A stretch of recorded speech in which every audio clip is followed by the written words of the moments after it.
You're watching the TCMMA podcast. As we move up into the big three, we love the big three. 3-0 last week.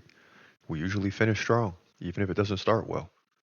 As you saw at UFC 310 when we won 4 fights in a row to finish the night. And we were 4-6 at that point. So, the final three, it's game on. And in this flyweight fight, you got Manel Kape, 19-7, taking on Bruno Silva. Not middleweight Bruno Silva, but flyweight Bruno Silva. Brazilian. He's 14-5, and this is going to be a high level fight. Flyweight division, not always the most exciting, but it's going to be high level.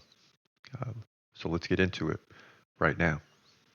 In the flyweight division at UFC Tampa, you got Manel Kape taking on Bruno Silva. Not middleweight Bruno Silva, but flyweight Bruno Silva. That's right, there's two of them. Now let's get into it. Kape, 19-7. The Brazilian Silva, 14-5. Now Manel Kape is 5'5", 1 inch taller than Bruno Silva at 5'4". He's 31, Silva 34. Both guys, no. Manel Kape's got a 68-inch reach, 3-inch reach advantage over Silva. He fights left-handed, Silva fights right-handed. Now, in terms of activity or significant strikes per minute, Manel Kape leads there, 4.4 to 3.3. So Manel Kape's going to be more active on the feet. You're looking at 10 to 15 significant strikes more throughout the fight. But the takedown game goes to Silva. He can land like 2 takedowns per 3 rounds. So look for him to get 2 in this fight. But Manel Kape has a 73% takedown defense. That's better than average. That should help him in this fight. Now he's coming off the loss to Muhammad Mokaev by decision. Weird fight too, just 30-20 in significant strikes. Mokaev had 3 takedowns and beat him. But before that, Manel Kape won 4 in a row. 2 KOs, 2 decisions. He had 2 decisions against Felipe dos Santos and David Dvorak, but not bad decisions. So against Mokaev, he landed just 20 significant strikes, right, in 3 rounds. But against Felipe dos Santos, 112. So you see it depends on which guy shows up and how good the takedowns are for Bruno Silva. Manel Kape did KO Zumagulov and O'Day Osborne. Now, Bruno Silva, a.k.a. Bulldog, 60% takedown defense. He's, coming in on a 4-fight win streak over Cody Durden by KO. Tyson Nam, submission. Victor Rodriguez, KO. JP Buys, KO. Man, this guy is on a roll, just finishing people. But the problem here is that, Manel Kape is better than people think. You look at coming into this fight, you would think that Bruno Silva might be the favorite, but no, Manel Kape is a 3-1 favorite. Why?